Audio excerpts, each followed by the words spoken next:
जय श्री कृष्णा, राधे राधे। आप सभी को चैत्र पूर्णिमा और हनुमान जन्मोत्सव की ढेर सारी शुभकामनाएं।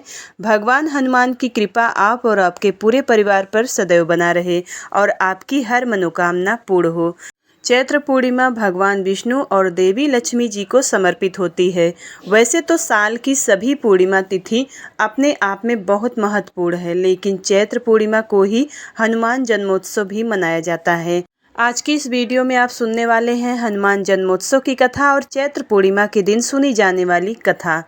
भगवान श्री कृष्ण की जय, माता यशोदा की जय।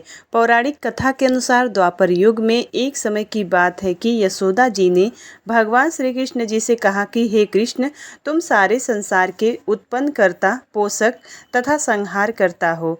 आज कोई ऐसा व्रत मुझसे कहो जिसको करने से मृत्यु लोक में स्त्रियों को विधवा होने का भय न रहे तथा यह व्रत सभी मनुष्यों की मनोकामनाएं पूर्ण करने वाला हो। श्री कृष्ण कहने लगे कि हे माता, तुमने अति सुंदर प्रश्न किया है। मैं तुमसे ऐसे ही व्रत को सविस्तार बताता हूँ। सौभाग्य की प्राप्ति के लिए स्त्रियों को द्वात्रिशत अर्थात 32 पूर्णिमाओं का व्रत करना चाहिए। इस व्रत को करने से स्त्रियों को सौभाग्य संपत्ति मिलती है। यह व्रत अचल सौभाग्य को देने वाला और भगवान शंकर के प्रति मनुष्य मात्र की भक्ति को बढ़ाने वाला है। और यशोदा जी कहने लगी कि हे कृष्ण, सर्वप्रथम इस व्रत को मृत्यु लोक में किसने किया था, इस विषय में भी विस्तार से मुझसे कहो। श्री कृष्ण जी कहने लगे कि इस भूमंडल पर एक अत्यंत प्रसिद्ध राजा चंद्रहास से पालित अनेक प्रकार के रत्नों से परिपूर्ण कातिका नाम की एक नगरी थी। वहाँ धनेश्वर नाम का एक ब्राह्मण था और इसकी स्त्री अति सुशील रूपवती थी और दोनों ही उस नगरी में बड़े प्रेम के साथ रहते थे। घर में धन धान्य आदि की कोई कमी नहीं थी। उनको एक बड़ा दुख था, उनके कोई संतान नहीं थी, जिसकी वजह से वह बहुत दुखी रहते थे।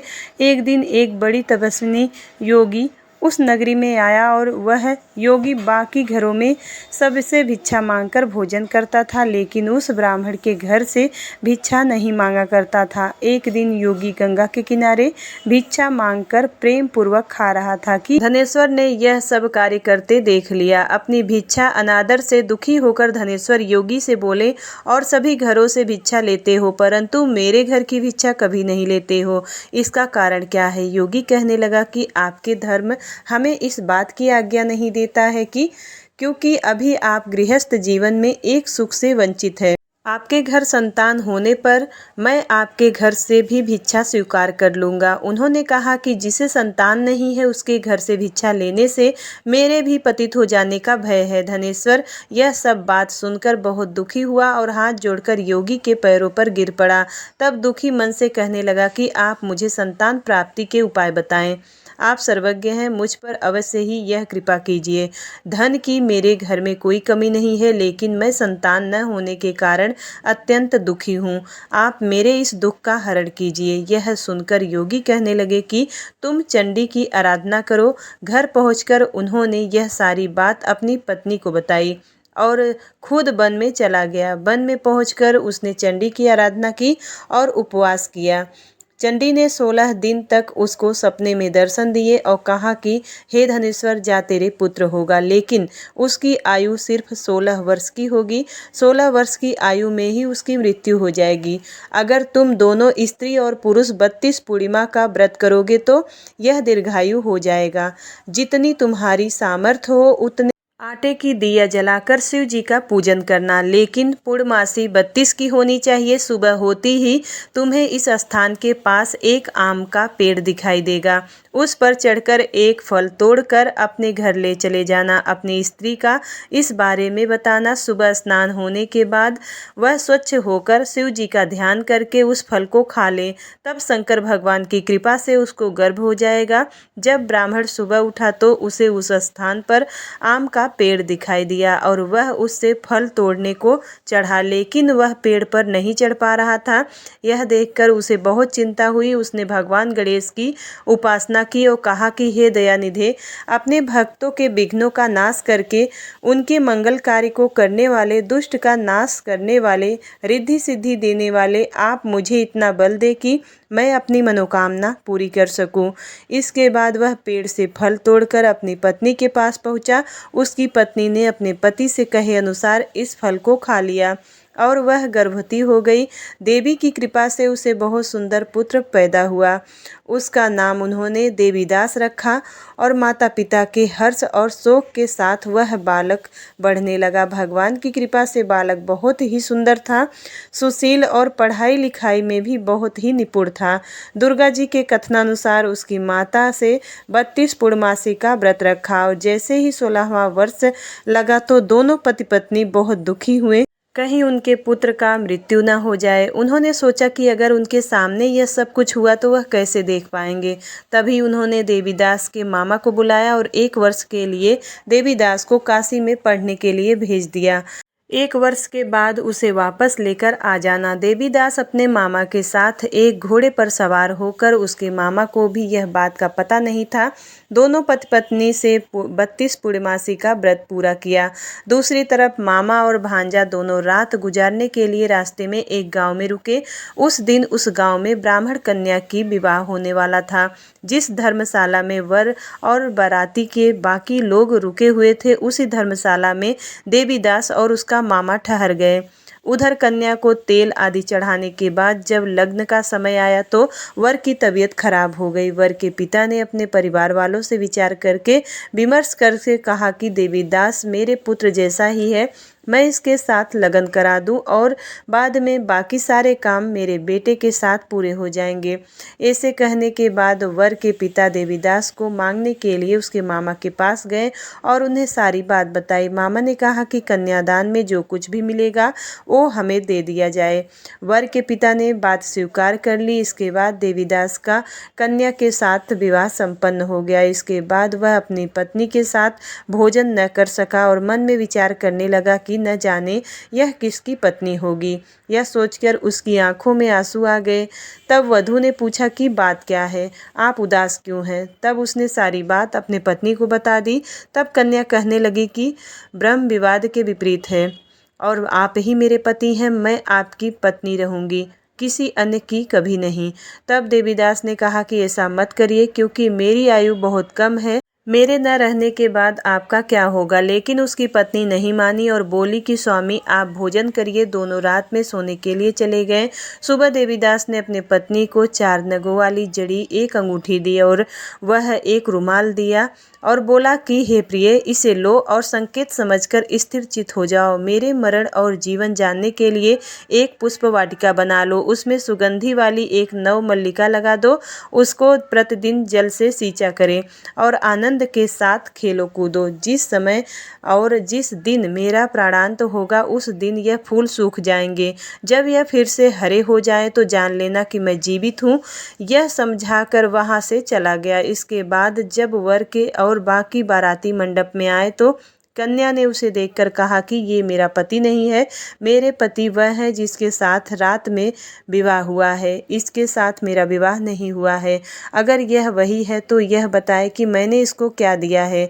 साथ ही कि कन्यादान के समय को आभूषण मिले थे उन्हें दिखाएं।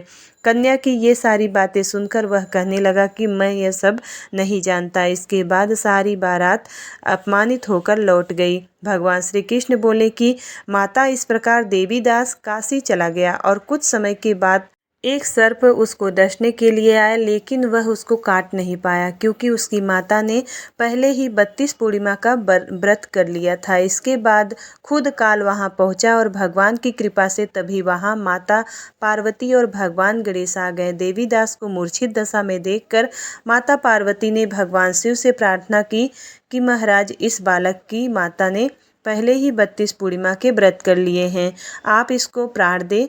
भगवान शिव ने माता पार्वती के कहे अनुसार उसे प्राण दान दे दिया। उधर उसकी पत्नी उसके काल की प्रतीक्षा कर रही थी। उसकी पत्नी ने जाकर देखा कि पुष्प और पत्र दोनों ही नहीं हैं, तो उसको बहुत आश्चर्य हुआ और जब उसने देखा कि पुष्प वाटिका फिर से हरी भरी हो गई तो वह समझ गई कि उसका पति जिंदा हो गया है। इसके बाद वह बहुत प्रसन्न होकर अपने पिता से कहने लगी कि मेरे पति जीवित है, उनको ढूंढिए। जब 16वां वर्ष व्यतीत हो गया तो देवीदास भी अपने मामा के साथ काशी चल दिया। अब इधर उसकी पत्नी के परिवार वाले उन्हें ढूंढने के लिए जा ही रहे थे कि उन्होंने देखा कि देवीदास और उसका मामा उधर से ही आ रहे थे। उसको देखकर उनके ससुर बहुत प्रसन्न हुए और उसे अपने घर ले आए। वहाँ सारा गांव इकट्ठा हुआ और कन्या ने भी उसे पहचान लिया। देवीदास ने इसके बाद अपनी पत्नी और मामा को लेकर वहाँ से चल दिया। उसके ससुर ने भी उसे बहुत सारा धन दहेज दिया और जब वह अपने घर की तरफ चल रहा था तो उसके माता पिता को लोगों ने खबर दी, तुम्हारा पुत्र देवीदास अपनी पत्नी के साथ और मामा को लेकर वहाँ से चल दिया है। उसके ससुर ने भी उसे बहुत सा धन दहेज दिया।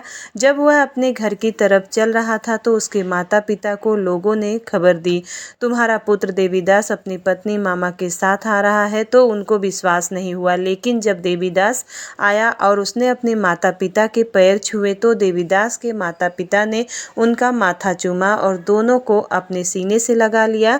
दोनों के आने की खुशी में धनेश्वर ने बहुत सा दान दक्षिणा ब्राह्मणों को दी। श्री कृष्ण जी कहते हैं कि इस तरह धनेश्वर को 32 पूर्णिमा का व्रत के प्रभाव से संतान प्राप्त हुई। जो स्त्रियां इस व्रत को करती हैं वह जन्म जन्मांतरों तक वैधव्य का दुख नहीं भोगती और सदैव सौभाग्यवती रहती हैं। यह मेरा वचन है। यह व्रत संतान देने वाला और सभी मनोकामनाओं को पूरा करने वाला है। प्रेम से बोलिए कृष्ण कन्हैया लाल की जय। चैत्र पूर्णिमा के दिन हनुमान जन्मोत्सव मनाया जाता है, तो आज के दिन हनुमान जी की कथा भी सुनना चाहिए। हनुमान जी की माता का नाम अंजना और पिता का नाम वानर राज केसरी है। इसी कारण इन्हें अंजना पुत्र, केसरी नंदन आदि के नाम से पुकारा जाता है। हनुमान जी के जन्म को लेकर कई कथाएं प्रचलित हैं, लेकिन प्रमुख रूप से 2 कथाएं हैं जो हनुमान जी के जन्म से संबंधित हैं। माता अंजना ने अपने बचपन में एक बार बंदर को पैरों पर खड़े होकर ध्यान लगाते देखा तो उन्होंने उस बंदर को फल फेंककर मार दिया। वह बंदर तुरंत ही एक ऋषि में बदल गया और उसकी तपस्या भंग होने पर वह क्रोधित हो गया। उसने अंजना को श्राप दिया कि जिस दिन उसे किसी से प्रेम हो जाएगा उसी क्षण वह बंदरिया बन जाएगी। कुछ समय के बाद अंजना जंगलों में रहने लगी। वहाँ उनकी भेंट केसरी से हुई, जिनसे प्रेम होने पर वह बंदरिया बन गई और केसरी ने अपने बारे में बताते हुए अंजना को बताया कि वह तो बंदरों के राजा हैं। केसरी की ओर से प्रख्यात रखने पर अंजना मान गई और दोनों का विवाह हो गया। फिर अंजना ने घोर तपस्या की और इस तपस्या के प्रभाव से भगवान शिव से उनके ही समान एक पुत्र उन्होंने मांगा। वहीं दूसरी ओर अयोध्या के राजा दशरथ ने पुत्र प्राप्ति के लिए पुत्र कामेष्ठी यज्ञ आयोजित किया। अग्निदेव को प्रसन्न करने के बाद उन्होंने दैवी गुणों वाले पुत्रों की कामना की। यज्ञ संपन्न होते ही यज्ञ कुंड से अग्निदेव स्वयं खीर का पात्र लेकर प्रकट हुए और तीनों रानियों को बांट दिए। उसी समय रानी कैकेयी के हाथों से एक चील ने खीर छीन ली और अपने मुख में भरकर उड़ गई। चील जब उड़ी तब देवी अंजनी के आश्रम से होकर गुजरी। उस समय अंजनी ऊपर देख रही थी और अंजनी के मुख में खीर का कुछ भाग गिर गया। अनायास ही वह उस खीर को निगल गई, जिस कारण वे गर्भवती हुई और फिर उन्होंने चैत्र मास की पुण्यतिथि अर्थात पूर्णिमा को बजरंगबली का जन्म हुआ। अजर अमर बजरंगबली भगवान श्री राम के अनन्य भक्त हुए और सदैव ब्रह्मचारी बने रहे। जब बजरंगबली का जन्म हुआ तब वे बचपन से ही बहुत तेजवान, कांतिमय, बुद्धिमान और बलशाली थे। जैसे ही वे बड़े हुए वैसे वैसे उनकी बाल्यकाल की शरारतें भी बढ़ने लगी। उनके बाल्यावस्था से जुड़ी एक कथा है जिसमें उनके महावीर बनने का वर्णन मिलता है। पौराणिक कथा के अनुसार एक दिन बालक हनुमान आंगन में खेल रहे थे कि उसी समय उन्हें जोर से भूख लगी। तब उन्होंने उगते हुए सूरज को फल समझ लिया और उन्होंने उस लाल रंग के चमकीले फल को खाने के लिए आकाश में छलांग लगा दी। वायु के वेग से वे आसमान में उड़ने लगे और वे देखते ही देखते सूर्य लोक पहुंच गए। जैसे ही वे सूर्यदेव के पास पहुँचे उनको निगलने के लिए अपना मुंह खोल दिया। अब वह देखकर सूर्यदेव वहां से भागने लगे। अब सूर्यदेव आगे आगे और हनुमान जी पीछे पीछे। यह देखकर देवराज इंद्र भी आश्चर्य में पड़ गए। उन्होंने सूर्यदेव को बचाने के लिए, उनकी रक्षा करने के लिए हनुमान जी पर वज्र से प्रहार कर दिया। इसके परिणाम स्वरूप बाल हनुमान पृथ्वी पर गिर पड़े। इस बात का पता जब पवन देव को चला तो वह क्रोधित हो गए और दुखी हो गए कि क्योंकि हनुमान जी पवन पुत्र भी हैं।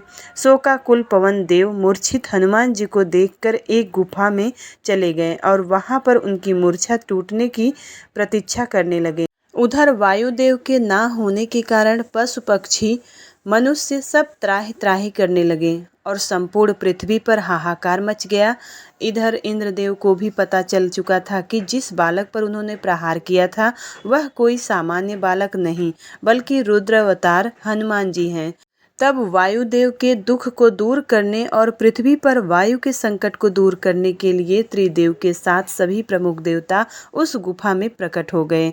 वहां पर सभी देवों को रुद्रावतार हनुमान जी के बारे में पता चला। ब्रह्मा विष्णु महेश समेत सभी देवताओं ने फिर हनुमान जी को अपनी दिव्य शक्तियों से सुसज्जित कर दिया। सूर्यदेव ने हनुमान जी को शिक्षा देने का दायित्व लिया और बाद में वे हनुमान जी के गुरु बने। इस प्रकार सभी देवों की शक्तियां मिलने से पवनपुत्र महावीर हनुमान बन गए, जो अपने प्रभु भगवान श्री राम के संकट मोचन कहलाएं। प्रेम से बोलिए बजरंग बली की जय, हनुमान जी की जय।